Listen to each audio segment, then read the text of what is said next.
So every holiday has its superficial message and celebrations and things that we do and eat and pray.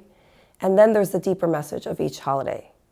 And that speaks to me more and really gives me the ability to have really joy and vitality and excitement in the holiday, and hopefully pass that on to my children and to my community.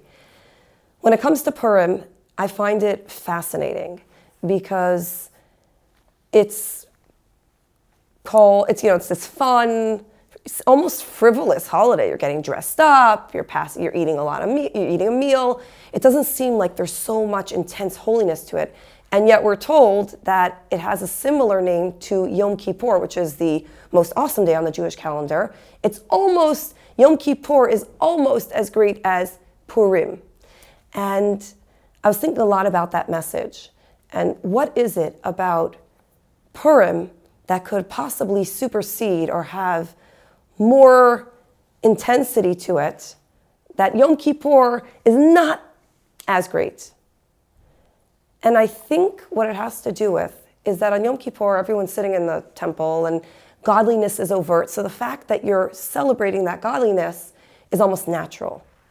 Whereas on Purim, there's this amazing story of Mordechai and Haman who want to destroy all the Jews, and then the whole incredible chain of events, how the king marries Mordechai's niece, and she ends up getting him to pass a decree, and all the Jews are saved. If we look in the Magilla, which is the book that tells the story of Purim, it doesn't mention God's name even once. Because if you looked at it from a superficial angle and didn't truly try to understand the story, it looked like it was all natural events that caused it to happen. But if you really understand the story, it's so clear that everything about it was orchestrated by God. Yom Kippur is not every day of the year. It's once a year that we can be surrounded by that holiness and that awesomeness. Most of the days of our life are like Purim, where we don't necessarily have that light shining brightly, "Hi, I'm God, come and serve me." But rather it's a regular, mundane life with challenges, with joy, with things that are not that great, with things that are awesome.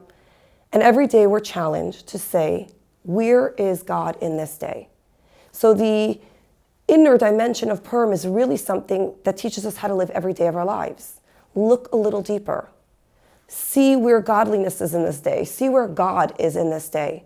Because when you start focusing in on that, every part of life becomes easier because you know, okay, I'm not supposed to be in this space if I didn't get there, if my flight was delayed. Or I'm not supposed to have that job if I didn't get it. That doesn't mean I won't work harder. It doesn't mean I won't put my all out there.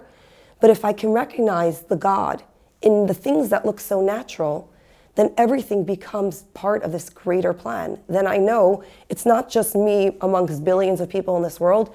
My every single action, my every single move is orchestrated by this divine power. And I think that's what makes Purim so amazing, because if we truly internalize that message of Purim, we'll really have joy every day of our lives.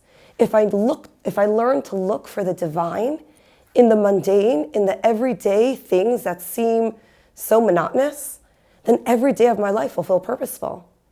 And when I feel purposeful, I feel joyful. And then everybody around me is happier.